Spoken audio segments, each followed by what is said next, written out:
KPBS On Demand is supported by Splatero, helping homeowners pay off debt or for home improvements by offering streamlined access to your home's equity with no additional monthly payments or new debt. Splatero provides a lump sum payment in exchange for a share of your home's future value. Learn more at splatero.com. Good morning. I'm Annika Colbert. It's Friday, April 8th. Palomar Health sends supplies to Ukraine. More on that next, but first, let's do the headlines.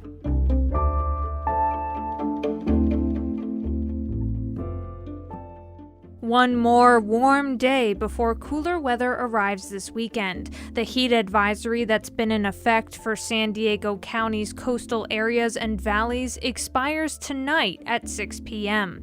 The heat is expected to peak today with temperatures in the triple digits in some areas. Cooler weather is in store for the weekend with a chance of rain and even mountain snow early next week. California's actions to address climate change predominantly favor white neighborhoods across the state. That's according to a new study published Thursday by UC San Diego. The study found that Asian and Hispanic communities experience significantly more air pollution, and California's environmental regulations as a whole protect white, non-Hispanic people the most.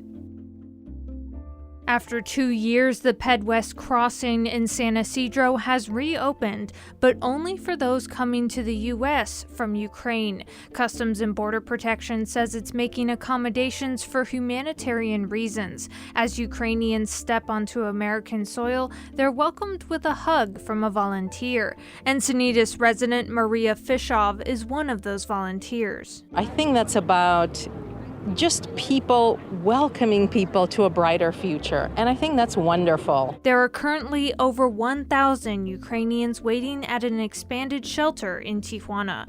From KPBS, you're listening to San Diego News Now. Stay with me for more of the local news you need. KPBS On Demand is supported by UC San Diego's Art Power, presenting cellist Joshua Roman, performing from his album Immunity, alongside music by J.S. Bach and more, Sunday, June 22nd at UC San Diego's Epstein Family Amphitheater. Reserve your tickets at artpower.ucsd.edu.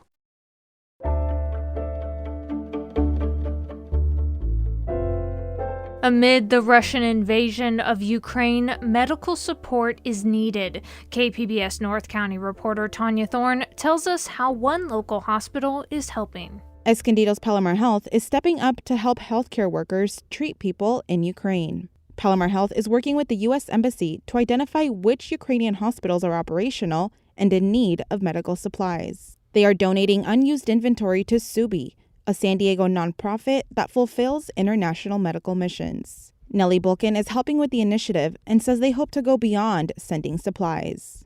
Her husband is a doctor with Palomar Health and was born in Ukraine. The last phase of our plan is to send out a team of physicians. Those looking to contribute to Palomar Health and Subi's mission in Ukraine can donate on Palomar's website under Medical Missions. Tanya Thorne, KPBS News.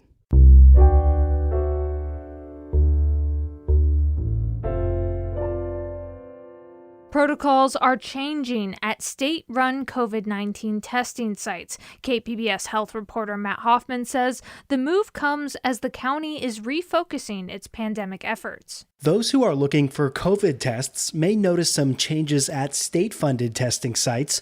There are 7 across the county, and one of the busiest is at the University of San Diego's old recycling center in Linda Vista.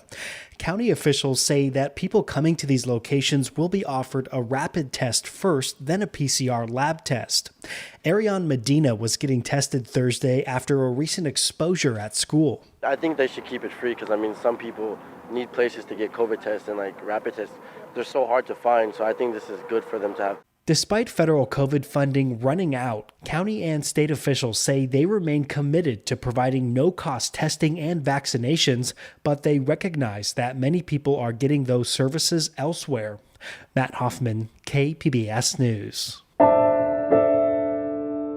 Sandag employees pulled out their agency credit cards hundreds of times for meals, and taxpayers covered all of it. Investigative reporter Jennifer Bowman has more.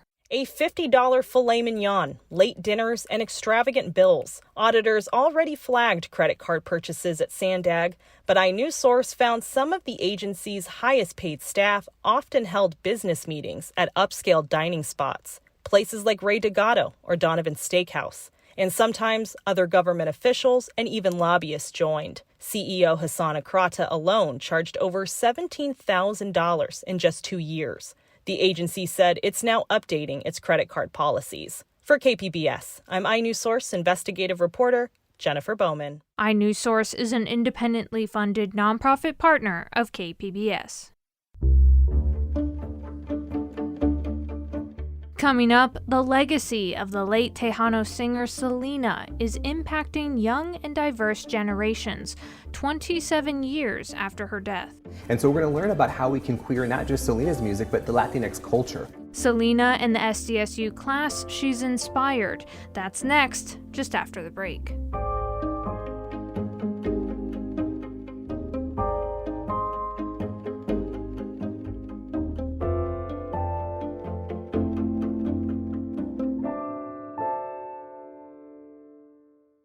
KPBS On Demand is supported by UC San Diego's Art Power, presenting cellist Joshua Roman, performing from his album Immunity, alongside music by J.S. Bach and more, Sunday, June 22nd at UC San Diego's Epstein Family Amphitheater. Reserve your tickets at artpower.ucsd.edu.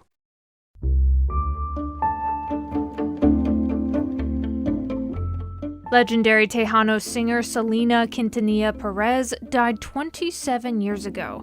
Devoted fans remembered her passing on March 31st. Today, Selena has inspired a class curriculum at San Diego State University. KPBS education reporter MG Perez tells us more about how her legacy lives on through music and some very diverse younger generations.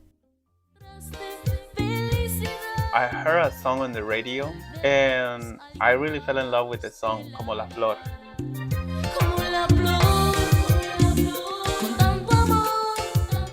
Georgette is a drag queen, created by a young man born Jorge Noe Ledesma in a small town just north of Mexico City.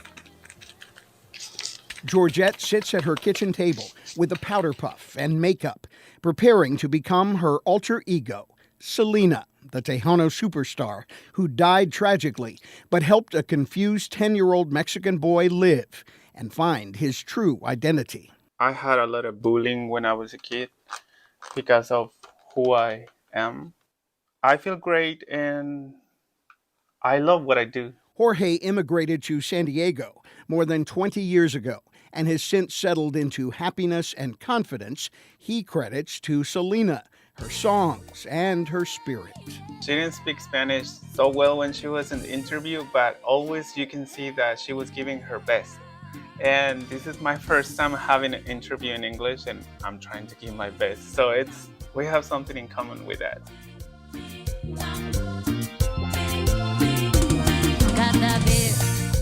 The sounds of Selena are now part of a college curriculum. Professor Nathan Shea Rodriguez pitched the idea for a Selena class to the administration at San Diego State University pre-pandemic. It is now a permanent elective offered in the spring semester. Dr. Nate, as students call him, is a fan and fellow Texan who grew up with a heavy influence from the Tejano singer. He built the class syllabus with 16 weeks of learning modules that use Selena as a bridge to Latino culture, media representation, and personal identity. There are field trips for students, too. They get to go out into Barrio Logan, and they get to see the Selena Mercado for Walk the Block. They get to go to Mujeres Brewhouse for the release of the beer. They get to go see drag shows, and they get to conduct an ethnography, write about it, take pictures, videos, sound. An ethnography is the study of people in their own environment, which includes the LGBTQ community. The next 2 weeks of class are focused on learning that goes boldly down the rainbow road.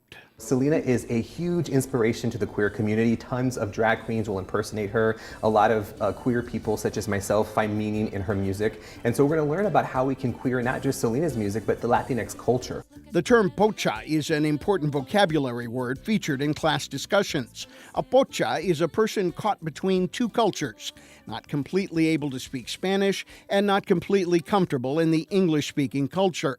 That was Selena.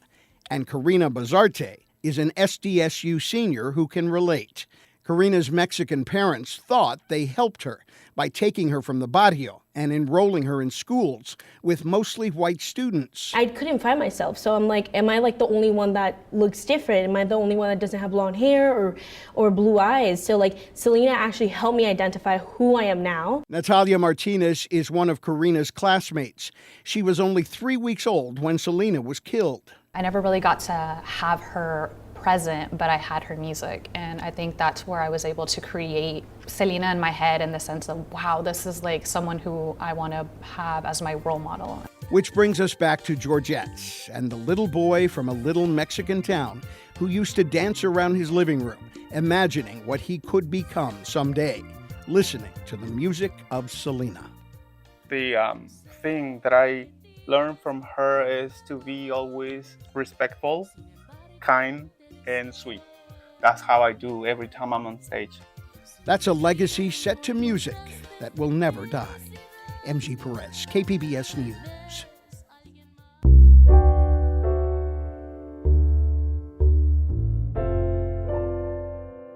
A South Park consignment shop, Bad Magin Company, has been given the distinction of the best vintage store in the country by the online review site Yelp. It was determined by user reviews and ratings. The shop is a hub for upcycled vintage clothing, niche home goods, and accessories. Tanya McNear is the owner of Bad Magin Company. She spoke with KPBS Midday Edition host Jade Hindman. Here's that interview. So you've gotten this distinction on the heels of a pandemic that's been enormously disruptive to small businesses. How did you have to adapt? Well, we did have to do a lot of pivoting. The COVID pandemic was a huge disruptor for us. When it first hit, it was in March of 2020. The first week was really, really scary. I did a lot of crying, and then I put my big girl pants on and said, okay, let's make this happen. The first thing that we did was we really turned to our Instagram, and we had already built a pretty decent following, and that really was the game changer for us. We turned to our Instagram followers. We started doing a weekly sale, almost like QVC meets Ellen. So I'm a host, and I hosted a Thursday night thing every Thursday, and we just went with it, and it was very successful. And vintage clothing is an industry that's really seen a boom in recent years. How has the industry changed since you first opened shop?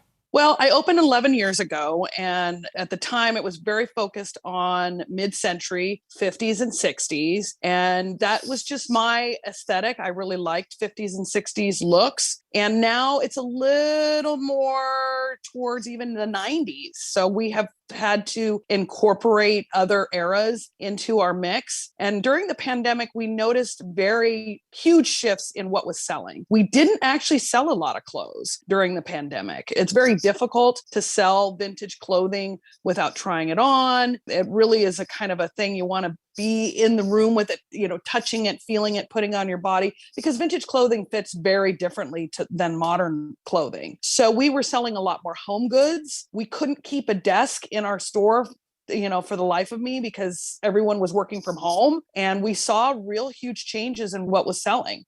It's like you had to have those accent pieces for the Zoom meetings. Yeah, exactly. Or just, a lot of people had blank walls and they wanted something nice to look at when they're at home. And again, a desk, we couldn't keep desks in the store because they went so fast because everybody needed a desk to work from home or, go to school from home. Can you tell us a little bit about the behind the scenes of running a vintage shop? How do you actually end up finding these fabulous secondhand pieces that people want?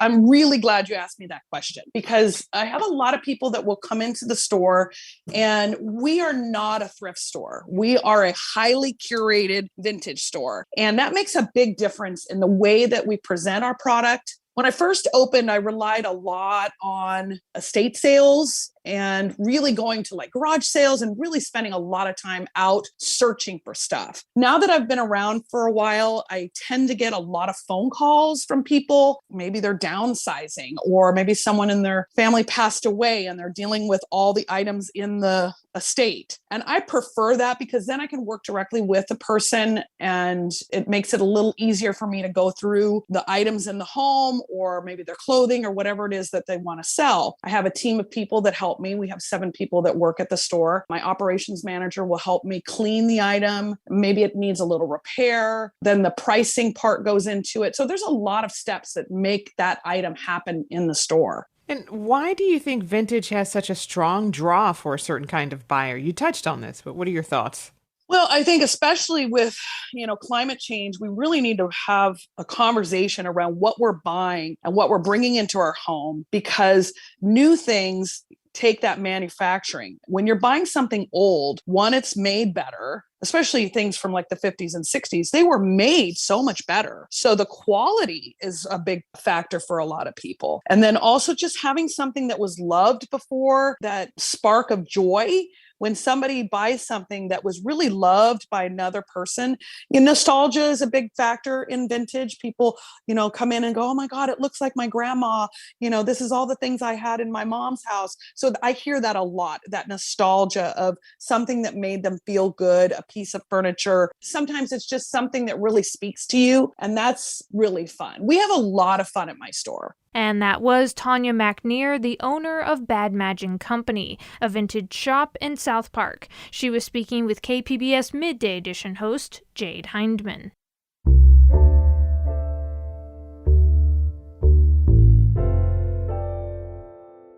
The Museum of Contemporary Art San Diego will reopen their La Jolla campus on Saturday. It follows major renovations that began in 2018. KPBS Arts editor and producer Julia Dixon Evans has this preview of the new museum and its first special exhibition. Even the museum's architecture is a work of art at a time when the arts feel essential. San Diego Mayor Todd Gloria spoke in front of the museum this week. San Diegans are emerging from a very dark time in our history to see these incredible beacons, not just of new buildings, but of new hope. And a real testament to the fact that we are a big global city capable of doing amazing, incredible things. The New York-based firm Seldorf Architects quadrupled the gallery space by excavating underground and even moving a large tree on the property. They also transformed the historic but underused Sherwood Auditorium. Catherine Kanjo is the museum's director and CEO. Almost 50% of our space, was dedicated to performance, which was our main line of business, if you will. We're an art museum with showing visual art objects.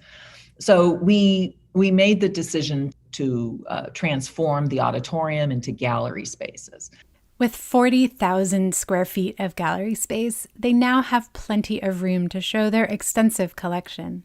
MCASD is committed to the art of our time, including works by artists in our region. One striking, airy new gallery holds an impressive amount of California light and space artists. That's a movement of painters and sculptors that spans the 1950s through the 1970s. There's Craig Kaufman, Mary Corse, Dwayne Ballantyne, and San Diegan Robert Irwin, to name a few. Irwin was a leader in the movement and has a significant amount of work on view. His beloved site-specific 1997 work, 1 degree, 2 degrees, 3 degrees, 4 degrees, is back on view. It cuts several squares into and all the way through the windows overlooking the Pacific Ocean.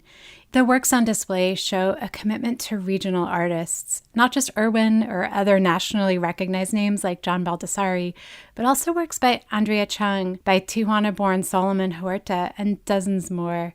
It's all part of a world-class collection with works by Mark Rothko, Andy Warhol, Ellsworth Kelly, and a new acquisition by Yayoi Kusama. One of the first pieces the public is going to see when they walk into the building is a new gift.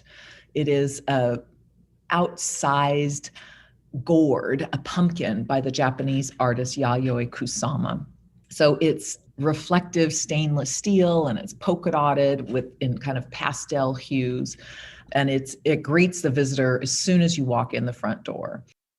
The first special exhibition to be installed is an extensive survey of the 1960s work of Niki de Saint-Phalle. The French-American artist lived in San Diego for about a decade until her death in 2002. San Diegans know her for her vibrant sculptures like the Nikki Gator in Balboa Park or Queen Califia's Magic Circle in Escondido. But the exhibition shows another side of the artist's repertoire. In the 60s, she was making radical and feminist work, working with found objects, constructing large-scale sculptures that depict the female body, and her shooting paintings. To make these, Saint-Phalle would first conceal bags of paint in her works and coat everything with white plaster. She and others would shoot at these constructions with a borrowed .22 caliber rifle, and then the pigment would explode dramatically and drip and splatter. That was Jill Dossie, co-curator of the exhibition. She says that the amount of experimentation in Saint-Phalle's work was groundbreaking. Doing these things that women 5 to 10 years later in the context of the feminist movement, particularly in the United States, do. And she's working, in this masculine context and arriving at many of the same ideas. And it's just incredible how ahead of her time she is. And that was reporting from KPBS arts editor and producer Julia Dixon Evans. The Museum of Contemporary Art's grand opening in La Jolla is Saturday, with free admission all weekend. That's it for the podcast today. As always, you can find more San Diego news online at kpbs.org. This podcast is produced by KPBS senior radio producer Brooke Ruth and me, Annika Colbert. Thanks for listening and have a great weekend.